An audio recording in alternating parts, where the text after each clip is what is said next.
Hello, I'm Neil Sanderson. I'm going to describe the impact of interactive maps on me as a professional lichenologist.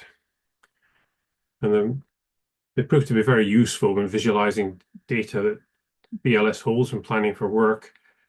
They've turned out to be quite useful in screening work for the red list work that's ongoing at the moment.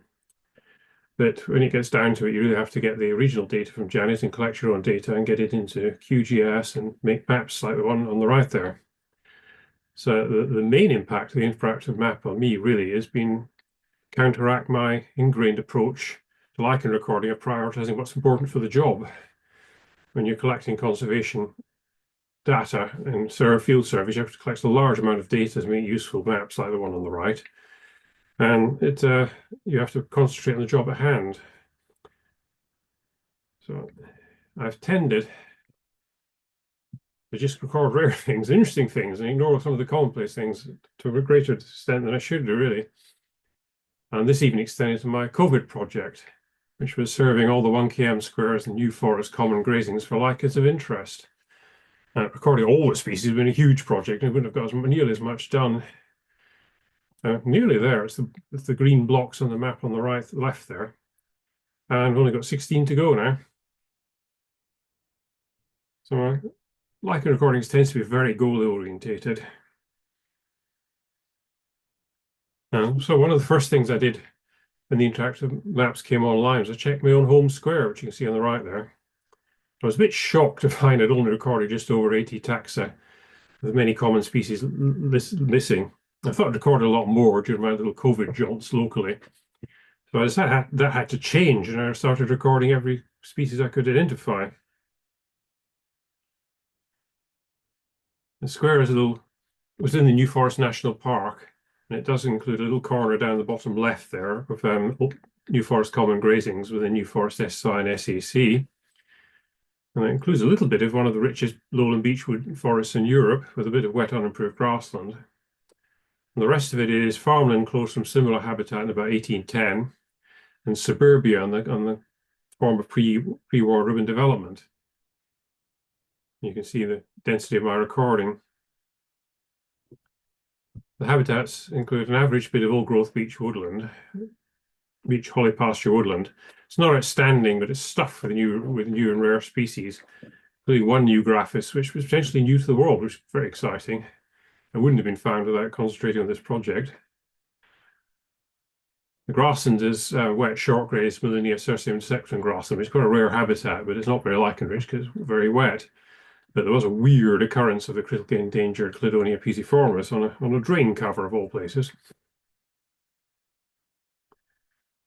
Beyond the SSI, you get suburban roads in my garden, sort of street trees, concrete brick, things like that. Lots of weedy species, and a lot of those I've not recorded before. Sometimes they're new to me in the county, which is quite exciting.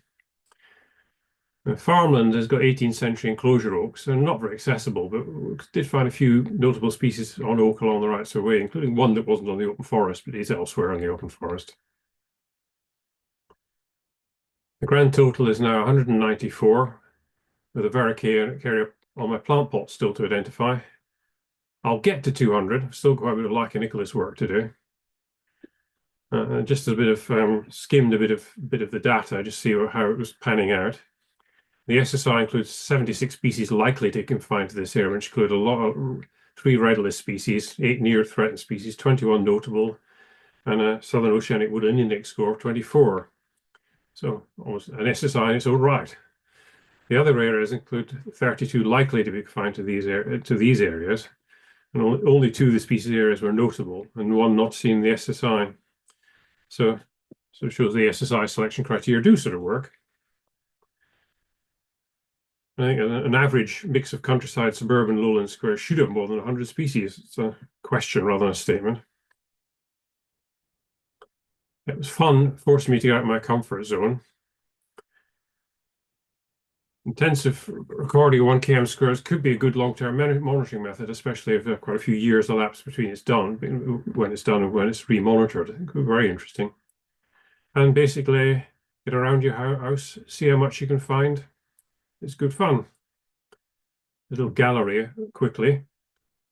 That's the unknown species and old holly to the left. Graphis pearsonia, which is the rarer of the segregates within the Graphis scripta sensu and that the right is something I expended a lot of time on and turned out to be just a very old Graphis elegans without the grooves. It takes a few years for it to grow grooves, and young Graphis elegans is very misleading.